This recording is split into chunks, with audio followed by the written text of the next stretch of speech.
Bienvenue à tous dans cette nouvelle édition de l'interview. L'une des priorités de la République centrafricaine, le désenclavement des régions de l'Est du pays, le développement de corridors visant le raccordement du pays aux pays voisins pour discuter des projets d'infrastructures majeurs et de la durabilité de ceux-ci. Nous avons avec nous sur ce plateau le ministre centrafricain de l'équipement et des travaux publics, M. Eric Rokos Camo. Bienvenue sur ce plateau. Merci de m'accueillir, madame. Les crises successives ont vu la destruction de nombreuses infrastructures vitales pour le développement de la République centrafricaine, telles que les routes, les ponts. Et sur un total de 5 376 kilomètres de routes nationales, près de 650 kilomètres sont bitumés. Monsieur le ministre, quels sont les projets d'infrastructures structurants majeurs actuellement en cours dans le pays? Je vous remercie pour l'opportunité de vous donner pour, d'ores et déjà, je voulais corriger petite mention au niveau de kilométrage de route bitumée. Nous disposons de 903 kilomètres de route bitumée. S'agissant des projets majeurs aujourd'hui, c'est le corridor CD13 financé par la Banque africaine de développement, qui permet de nous relier à la République, du Congo et le Tchad. Et c'est ce corridor part de Pointe-Noire, passe par, Bangui et doit monter à Brazzaville avant d'arriver à Bangui et au Tchad. Et c'est ce projet actuellement, c'est ce projet majeur qui est en train d'être mis en œuvre.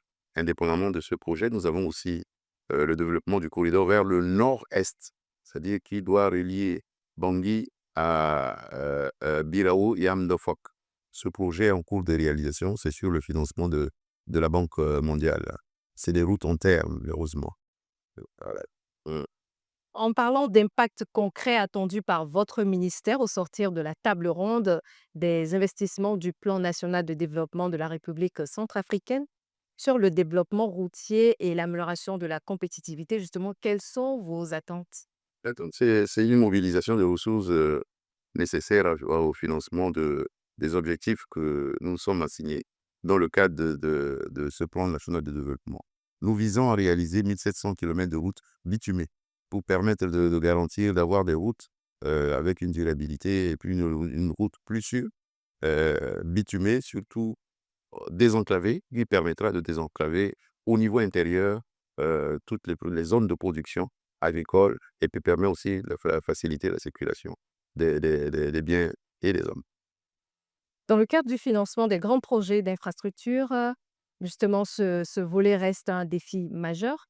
Quel rôle les partenaires publics et privés peuvent-ils jouer dans le soutien financier technique de ces grands projets? Voyez-vous, nous, aujourd'hui, ce sont les partenaires, traditionnels qui financent jusqu'à présent les infrastructures routières.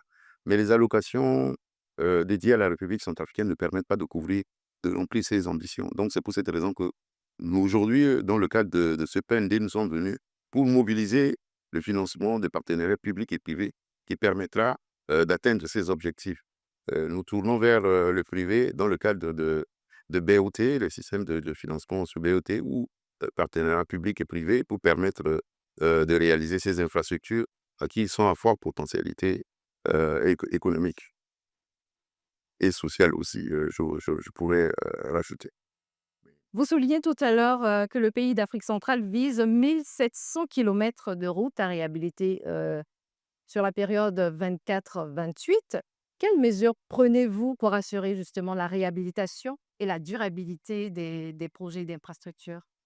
Aujourd'hui, en termes d'entretien, nous essayons de mobiliser déjà au niveau on doit compter sur nous. Compter sur la République centrafricaine, c'est de mobiliser la redevance d'usage routier parce que c'est ce fonds qui doit permettre à l'entretien de routes et financement aussi des routes.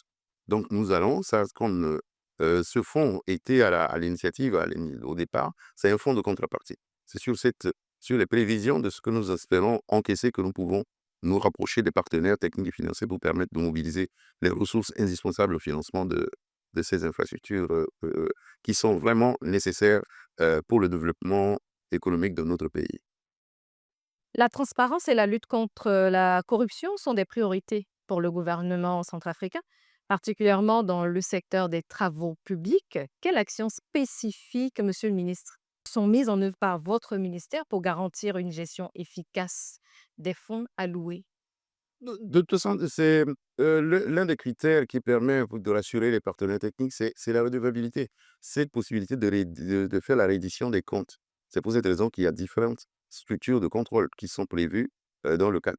D'ailleurs, en amont déjà, les procédures, de décaissement ou les procédures qui sont mises en place, qui sont utilisées dans le cadre de la gestion de ces projets, de ces fonds, sont tellement rigoureuses que nous veillons spécialement. Parce qu'en plus de cela, nous avons des missions d'audit qui passent régulièrement pour pouvoir mesurer l'impact, mesurer la qualité des informations financières qui sont produites et aussi la qualité de l'utilisation, la bonne utilisation des ressources dédiées à cela.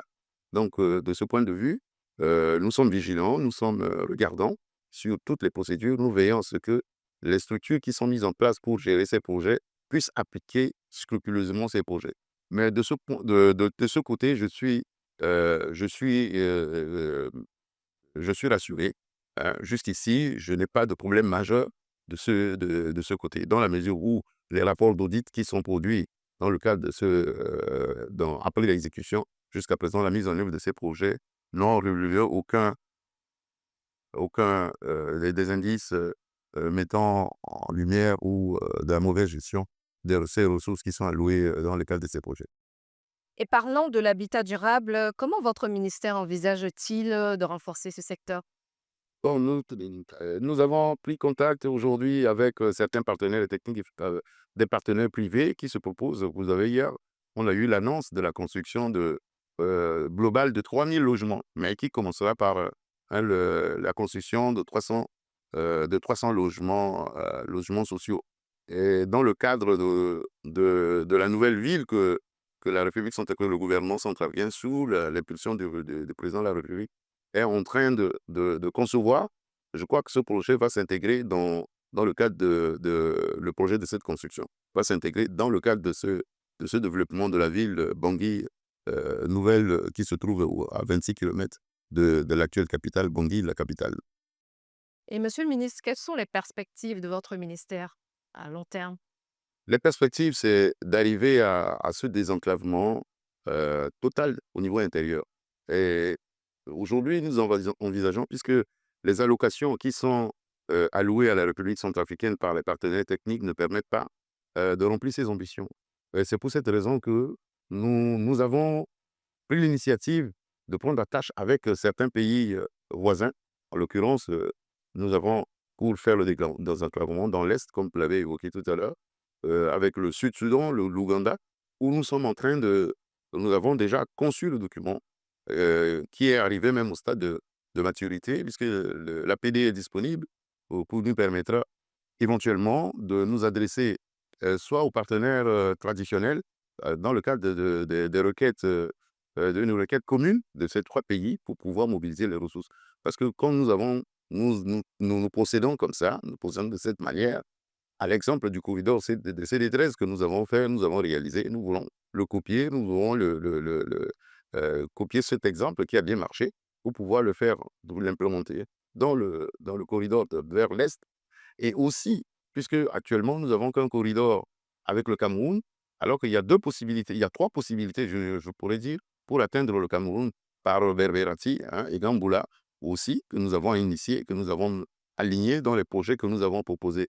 Il y a aussi, à partir de Berberati, on peut passer par Nola pour aller vers, en passant par Yanti, et on accède au Cameroun vers Yanti. Donc, ce sont tous aussi des possibilités, puisque l'unique corridor sur le Cameroun souffre beaucoup parce que le niveau de trafic est tellement important que il y a des détériorations prématurées sur cet axe. Donc, pour soulager cet axe, nous allons développer. C'est pour cette raison, peut-être dans les jours à venir, j'essaierai de me rapprocher de mon collègue du Cameroun pour pouvoir ensemble aussi voir ces éventualités pour qu'il y ait ce projet communautaire, sous-régional, peut-être sous l'égide de la CEMAC. Voilà ce que je pourrais vous dire en termes de perspective. Nous ambitionnons de parachever le la construction de cette route que nous avons engagée, puisque nous sommes aujourd'hui au niveau de Ouada, pour monter à Birao et Amdafok, pour essayer de relier le Soudan du Nord par, Niala. Heu, donc voilà un peu ces ambitions que nous avons. Nous allons aussi développer le corridor, puisque nous sommes déjà au niveau de Bossangoa. Il reste à peu près 150 quelques kilomètres pour atteindre la frontière avec le Tchad. Voilà ces ambitions, c'est de développer ces corridors pour faciliter, les échanges, commerciaux au niveau, des pays voisins, pour qu'il y ait plus ces échanges. Et en plus de cela aussi, nous avons un pont que nous allons construire, l'année prochaine sur le fleuve qui va relier la République centrafricaine, par voie terrestre avec la RDC. Et cette voie permettra de continuer jusqu'à Kisangani et Bujumbura. Voilà, ce sont ces ambitions, c'est nos ambitions que nous sommes venus présenter, devant les partenaires dans le cadre de ce PND. Merci, Monsieur le ministre Éric Rokos Kamo, ministre de l'Équipement et des Travaux publics de la République centrafricaine. Ah, je vous remercie pour l'opportunité que vous m'avez donnée. Et merci à Africa 24 pour tous les efforts consentis dans le cadre de la mobilisation et puis de la diffusion et la communication autour de PND. Je vous remercie, madame. Merci à vous également, Monsieur le ministre. Merci à vous de nous avoir suivis. L'information continue sur Africa 24 et sur MyAfrica 24.